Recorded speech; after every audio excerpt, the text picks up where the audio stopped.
You know, when you look at the financial markets, it just feels like pure chaos, right?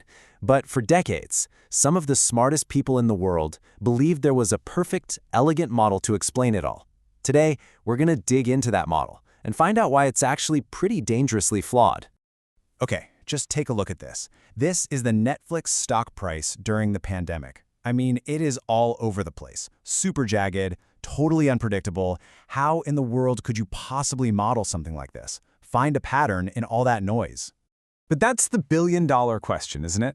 The holy grail of finance has always been finding some simple, predictable pattern hidden inside all of that chaos. And for a long, long time, a lot of people were convinced they had found it. And they found it in this beautiful, elegant shape, the bell curve. You might also know it as the normal distribution or the Gaussian distribution. It really did promise to be the simple, powerful solution that everyone was looking for. Now, the real power, the allure of the normal distribution is just how simple it is. I mean, think about it. You take all of that market craziness we just saw, all those data points, and you boil it all down to just two core numbers. That's it, an average and a measure of how much things spread out. That's the promise. Our source material uses this fantastic analogy, and I love it. The bell curve is basically like a zip file for data. It takes this huge, messy folder of information and just compresses it down into two simple, easy-to-manage numbers. So what are these two magic numbers? Well, first, you've got the mean. That's just the average return you can kind of expect. And second, you have the standard deviation. That's just a measure of how much the day-to-day returns typically spread out or deviate from that average. Pretty simple, right? Okay, so here's how this model works in practice. It predicts that about 68% of the time, so most of the time, market movements are going to be pretty small, everyday fluctuations. They'll fall within what's called one standard deviation of that average. Then, if you stretch that range out a little bit wider, the model says that 95.5% of all returns should fall within two standard deviations. And a whopping 99.7%, so pretty much everything, should fall within three standard deviations. Now, what this does is it paints this picture of a really predictable, kind of tame market, where these extreme, crazy events are so rare they're almost statistically impossible. It all sounds so neat and tidy, doesn't it? Almost too good to be true. So the real question is, does the messy, chaotic reality of the actual markets fit this perfect little model? Well, let's take a look at the flaws.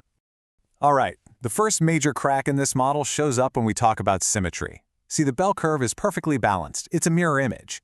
But markets, well, markets have a little problem called human panic.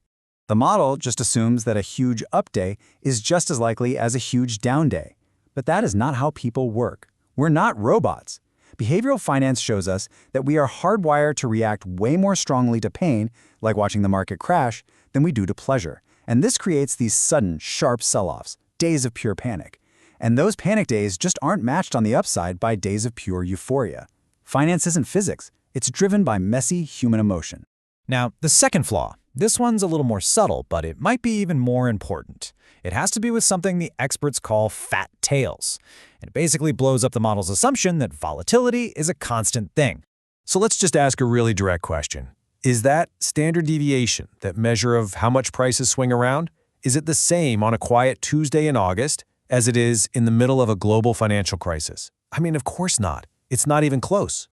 This slide really shows what's actually going on. You see, market reality isn't just one single perfect curve. It's a mixture.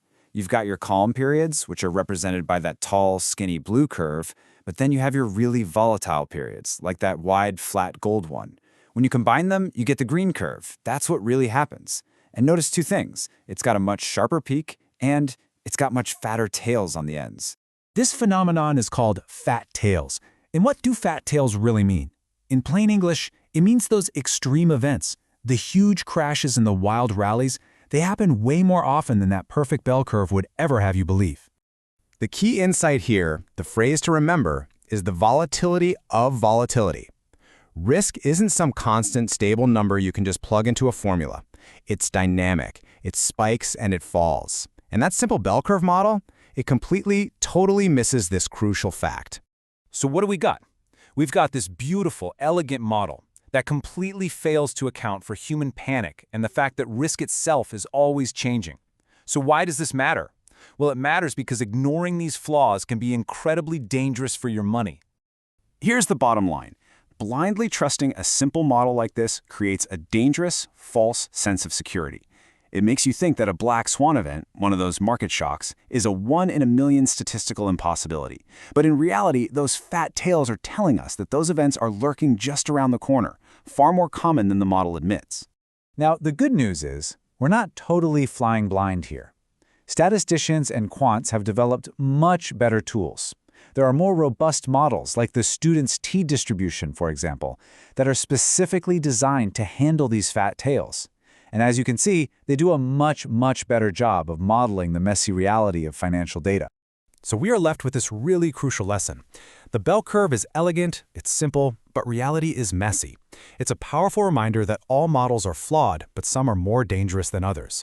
And it leaves us with this critical question to think about. In a world where these simple, perfect models fail us, how do we truly understand and protect ourselves from the risks we can't so easily measure?